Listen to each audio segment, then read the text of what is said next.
a little earlier today, which is to say I'm allowing a couple extra minutes for people to see that it's happening before I start doing anything important. So for those of you who come in on the first seconds or who watch this afterward and have to explain it, yeah, that's what's happening. I hope everybody's having a great week so far. It's been a long week for me, but a lot of exciting stuff has happened. So I'm excited to share with you guys as the episode continues. Let's see, if anybody's with me, go ahead and say hi in the chat and let me know where you're joining us from. I haven't checked in before on where everybody's from. I think I'm assuming that most people are in the Chicagoland area. But, you know, who knows? There could be folks from all over the place joining us, especially as this thing catches on. So let's see. We're about 1 minute away. I recently led the TTRPG Pickup Con, and it was super fun. If you are interested in a weekend of gaming, I'm going to be doing another one eventually. Dates are kind of tough right now because of the holidays and a lot of other conventions in October. But man, that was a lot of fun. So if any of the folks tuning in are from TTRPG Pickup Con who checked that out, thank you. Thank you so much. It was so much fun, and I really, really appreciated it. All right, we got Oak Park, Lake Villa, Green Bay, Cudahy. All right. I always mispronounce it. It's Cudahy, right? Cudahy?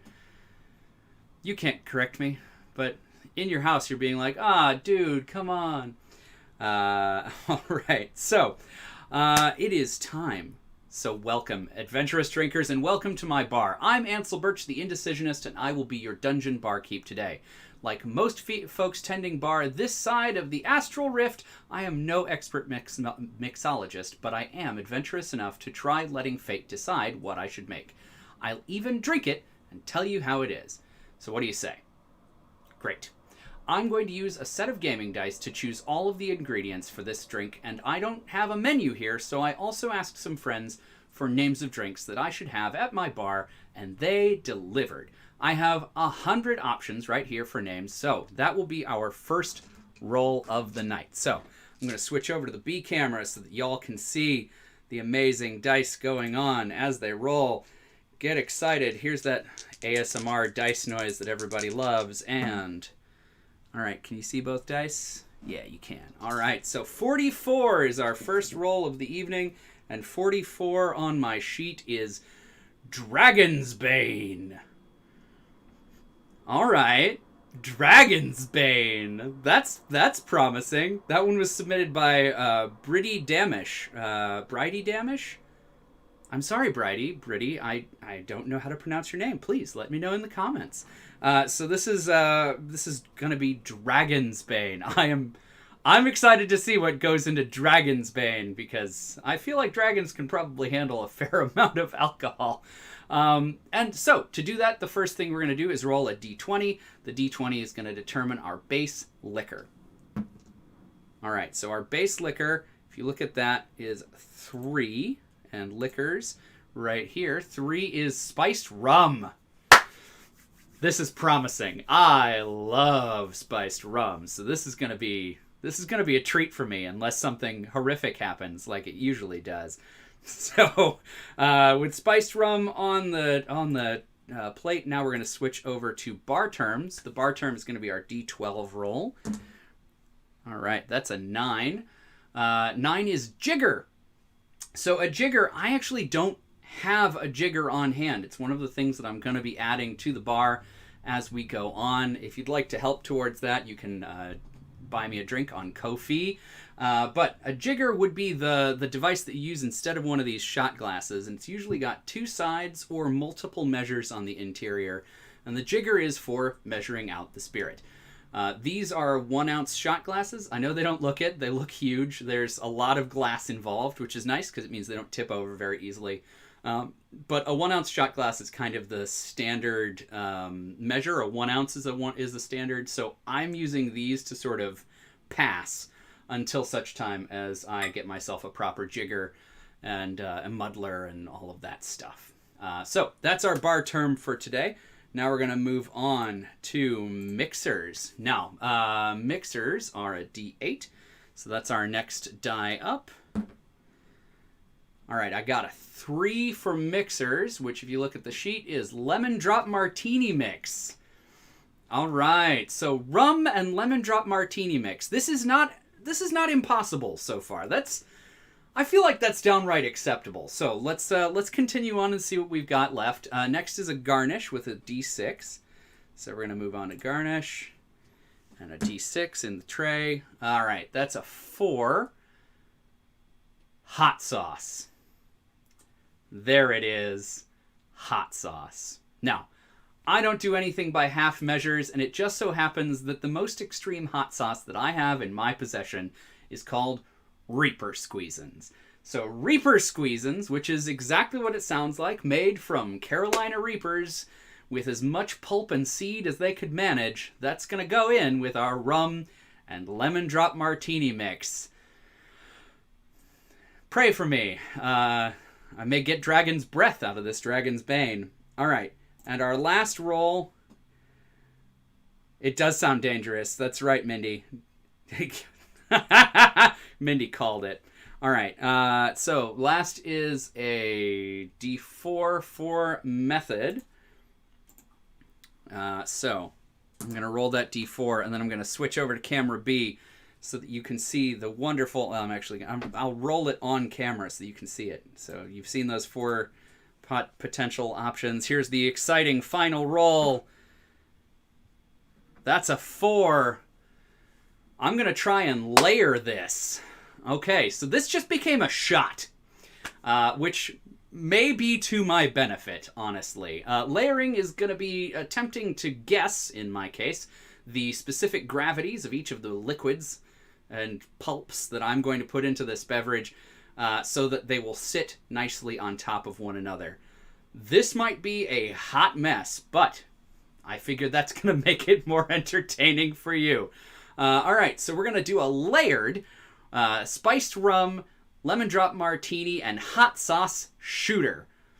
Let's see how it goes. All right, so like I said, this is a standard 1 ounce shot glass. It doesn't look it, but trust me, it is. And if it's more, that's to my detriment, not yours.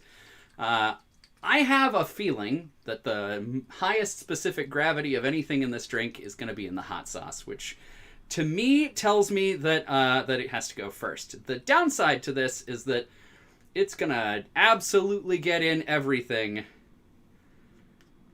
All right. So once again, this is Reaper Squeezins. I don't do a lot of labels on this program, but Reaper Squeezins is a brand that I believe in. I actually put this on a lot of stuff, so as ridiculous as it is, I will be okay. Probably. All right, so there's a good little short layer of Reaper Squeezins in that shot glass. Let me know if you can see everything going on, by the way, because I've readjusted the camera angles a couple times. All right, so next we have our lemon drop martini mix and our rum. I think the rum is going to be the lighter of the two. This will be a bit of a science experiment. So I'm going to grab my bar spoon and I'm going to layer on some of this lemon drop martini mix. And for your amusement, because the shot glass is short, I'm going to put it on top of this. See if you can... Yeah! All right, now we're in business. Okay, so I can just sort of pour this off the back of the bar spoon and hope that that will keep it from mixing too much and give us that layer.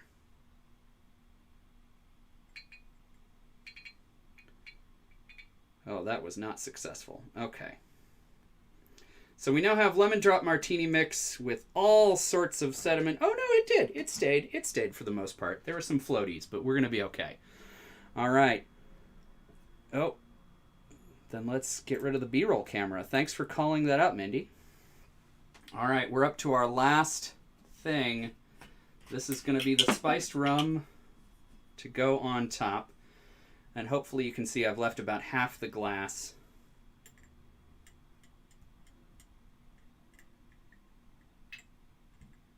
I'm going to try it this way and see if that gives me a little bit more purchase.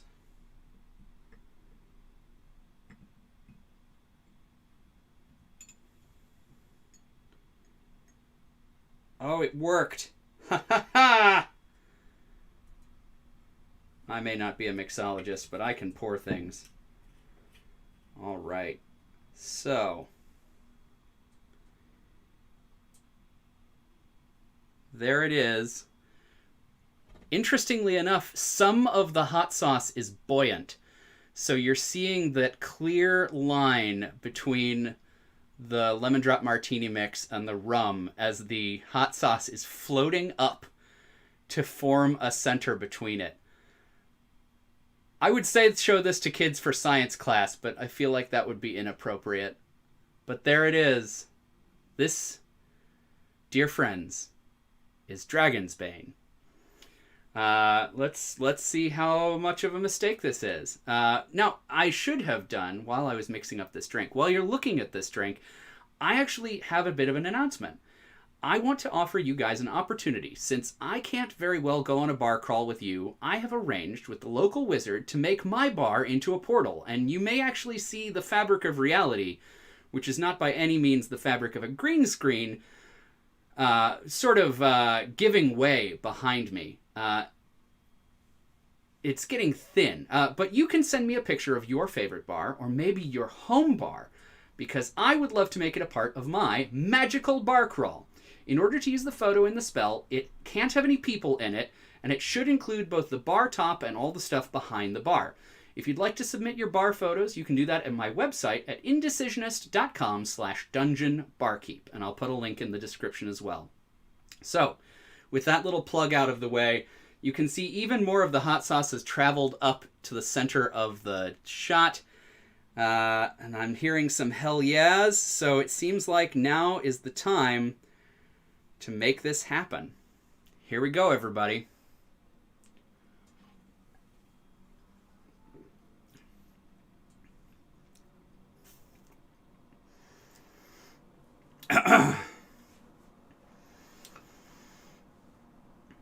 Letting it sit while I gave you that little speech about the background was probably not my best choice. That hot sauce really created a flavor delineation as well as the visual delineation between the layers. So immediately I was hit with just so much of the lemon flavor of the lemon drop martini mixer. The hot sauce took over immediately from there. There's just nothing's going to deny that much Carolina Reaper. Even though, you know, it didn't look like a whole lot. It's probably like half a teaspoon. That was enough. I'm glad that I stopped there. I was tempted to keep going because I'm apparently a masochist. But definitely created that perfect split. The upside of all that is that the rum came through very smooth. You'd barely even notice that there was any alcohol involved because you're too busy salivating incredibly due to the amount of hot sauce involved. So it's refreshing at the beginning, and then it's got this burn afterward that does, I think, inspire the adventurer in everybody. I think this is a really good Dragonsbane, and I'm excited that you guys were here to see it with me. So, thanks for adventuring to my bar today. I am still really new here on YouTube, and that means that liking this video and subscribing to my channel still makes a huge difference to me. I am this close to having my own custom URL at 100 subscribers, and that could happen tonight. When I reach 100, I will do a special extra stream using one of the special names that I saved off of the random name list. So, try and help me out, friends. If you're not already subscribed, please click that icon, click the bell next to it so you get notifications when I post stuff. And I'd love to hear if you'd order tonight's drink, the Dragonsbane. Until next time, friends, drink adventurously.